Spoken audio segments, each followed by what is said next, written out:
Hi friends.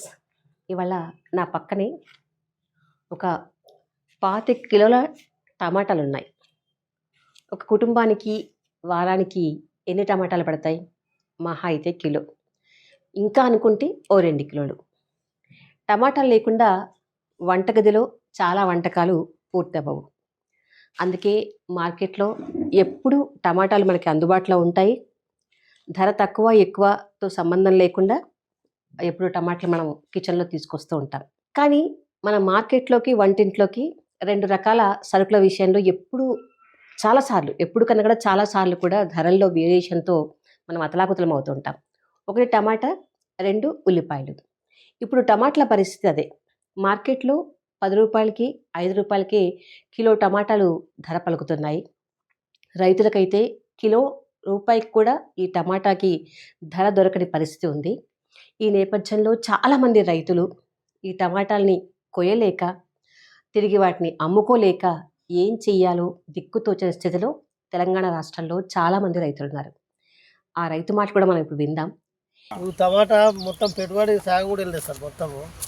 మొత్తం సగం అంటే సగం వెళ్ళలేదు.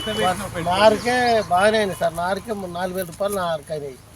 ఒక డిఎఫ్స్ వచ్చేసిన ఇక పెట్టిన కూళ్ళు అవి ఇవి బాగానే అయినాయి. ఇప్పుడు 5-6 వేలు దాకా వచ్చింది. మళ్ళీ గడ్డి కల్పించిన దానికి ఇప్పుడు 12-13 వేలు అయింది సార్.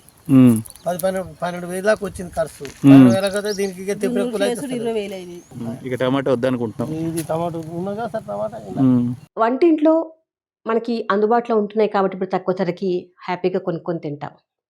ధర ఎక్కువ ఉన్నప్పుడు కొనడానికి కష్టమవుతుంటుంది. కానీ అప్పుడు కూడా చాలామంది రైతులు సరైన ధర దొరక్క ఇబ్బంది పడే సందర్భాలు కూడా ఉన్నాయి. మరి ఇప్పుడు ఈ రైతులు ఏం చేయాలి? ఇంతమంది రైతులు మార్కెట్‌ని తమ పంటని అమ్ముతామనేటువంటి గ్యారంటీని పెట్టుకొని పంటలు పండించాక ఈ టమాటాలు అమ్ముడుపోక మనం కూడా ఎన్ని కొనుక్కుంటాం? కొనుక్కునే స్థితి ఉండక ఈ రైతులు చాలామంది నష్టపోతారు. ఇలాంటి పరిస్థితుల్లోనే చాలామంది అప్పుల పాలవుతారు. ఆత్మహత్య కూడా పాలవుతున్నారు. సో, ఈ రైతుల గురించి కూడా మనం ఆలోచించాల్సినటువంటి అవసరం ఉంది. మార్కెట్‌లో ఏ పంటలు ఎందుకు ధర పడిపోతున్నాయి? ఏ పంటలకి ఎందుకు ధరలు పెరుగుతున్నాయి? మార్కెట్ మాయాజాలం దీంట్లో ఏమైనా ఉందా? ప్రభుత్వం ఆదుకోవాల్సినటువంటిది దీంట్లో ఏమైనా ఉందా?